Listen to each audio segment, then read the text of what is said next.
Tropis masih bergabung bersama kami secara virtual Kepala Pusat Meteorologi Maritim BMKG Eko Prasetyo.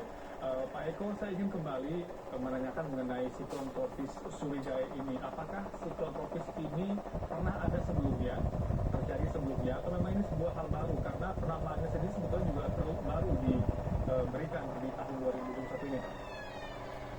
Ya, memang untuk penamaan sebuah siklon tropis atau badai tropis memang akan terus berganti. Ya. Dan akan disesuaikan dengan tempat atau wilayah kejadiannya. Dan memang untuk Sriwijaya ini memang ya baru pertama nama ini digunakan ya. Kemudian tidak mungkin bisa menggunakan nama yang sama ya. Tentu akan berganti dan biasanya memiliki urutan alfabet di suatu wilayah yang terakhir terjadi. Ya. Baik.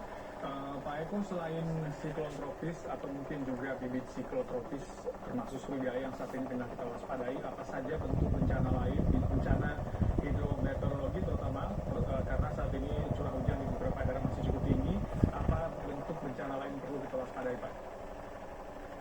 Ya, memang kita patut waspada ya. Jika di dalam lingkungan kita, di wilayah kita ada fenomena-fenomena yang kita sebut gangguan tropis ya. Di antaranya adalah pusat tekanan rendah, kemudian badai tropis atau siklon tropis. Bahaya-bahaya dampak bencana hidrologi itu meteorologis yang bisa terjadi di antaranya adalah banjir atau banjir bandang. Kemudian diikuti oleh tanah longsor di beberapa wilayah yang mungkin memiliki kondisi lingkungan yang berbeda-beda. Dan ini patut memperoleh kewaspadaan yang lebih dari biasanya. Utamanya adalah terhadap keselamatan diri, kemudian keselamatan orang lain di sekitar kita, untuk saling mengingatkan bahwasanya potensi ini bisa saja terjadi suatu waktu di wilayah kita. Baik, Pak Eko, beberapa daerah di Indonesia saat ini memiliki kondisi cuaca yang berbeda. Ada daerah yang saat ini tengah mengalami cuaca panas, bahkan ada yang saat ini memiliki curah hujan tinggi. Apakah ini sesuatu yang normal saja atau memang ada kondisi tertentu saat ini, Pak? Ya, kalau dari analis kami prediksi ya 24 jam mendatang itu justru sebagian besar wilayah Indonesia ini sedang akan mengalami kondisi hujan deras diikuti oleh angin kencang. Kalau bisa kita sebut di Aceh ya, waspada, Bengkulu, Jambi, Sumatera Selatan, kemudian Banten, kemudian DKI Jakarta, Jawa Barat, Jawa Tengah, kemudian Kalimantan Utara, Sulawesi Utara, Sulawesi Tengah, Sulawesi Selatan, kemudian Gorontalo, Maluku Utara, dan Papua. Ini adalah wilayah-wilayah yang perlu meningkatkan kewaspadaan ini pada 24 jam mendatang. Baik, selain sejumlah daerah tadi yang disebutkan potensi terjadi curah hujan tinggi, kemudian juga berbagai bentuk bencana lain, terutama untuk nelayan yang berada di daerah pesisir, apa yang perlu mereka perhatikan di saat mereka akan melakukan kegiatan menangkap ikan di laut dan sebagainya, Pak? Ya, baik. Tepat sekali ini himbauan yang harus disampaikan kepada masyarakat nelayan. Ketika kita memberikan informasi peringatan gelombang tinggi, tentunya adalah kita harus merencanakan aktivitas berlayar atau melaut yang tepat. Ya, berapa hari kita berlayar, tanggal berapa sampai kapan, kita lihat bagaimana kondisi cuaca lautnya, cuaca maritimnya, bagaimana kecepatan angin dan tinggi gelombang.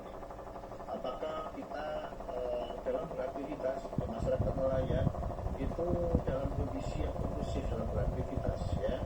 Karena apa? Dengan kita mengetahui atau merencanakan aktivitas sebelum berlayar, tentunya kita akan sedang berusaha untuk meningkatkan tingkat kecelakaan laut, menurunkan tingkat kecelakaan laut, juga berusaha akan meningkatkan kesejahteraan nelayan. Kenapa? Kalau dengan cuaca atau kondisi gelombang laut yang mendukung, tentunya kita bisa beraktivitas dengan maksimal. Mudah-mudahan dengan pemilihan tempat tangkapan ikan yang tepat, dengan kondisi cuaca laut yang kondusif, dapat memperbanyak hasil tangkapan. Ini tentunya adalah harapannya adalah meningkatkan kesejahteraan nelayan itu. Kemudian jika di daerah kita ada gelombang tinggi berlangsung cukup lama, 3 hingga misalnya 5 hari, waspada. Kalau kondisi ini berupa berbarengan dengan fase pasang laut di wilayah kita, kemudian berbarengan dengan angin kencang dan gelombang tinggi, ini bisa mengancam untuk terjadinya banjir pesisir atau banjir rob yang seringkali merugikan masyarakat. Baik, Pak Eko, apakah BMKG juga melakukan bentuk edukasi dan sosialisasi kepada masyarakat terkait dengan kondisi cuaca dan bentuk kesiapsiagaan masyarakat dalam menghadapi setiap bentuk bencana? Ya, BMKG berbagai kesempatan sudah melakukan kegiatan tersebut ya, mulai dari sosialisasi, kemudian edukasi, bagaimana memahami informasi cuaca yang dikeluarkan BMKG melalui berbagai kegiatan ya, diantaranya adalah ada sekolah lapang cuaca untuk nelayan. Nah, ini salah satunya yang diselenggarakan di semua pesisir ya, berbagai pesisir di Indonesia. Di kampung-kampung nelayan kita lakukan, kita selenggarakan kegiatan sekolah cuaca nelayan. Bahwasanya kegiatan ini diharapkan para nelayan teredukasi bagaimana memperoleh informasi cuaca di dalam melaut dengan cepat dan mudah dipahami. Mereka tidak perlu lagi melakukan rapat sendiri di rumahnya masing-masing di dalam melakukan aktivitas terkait cuacanya di laut.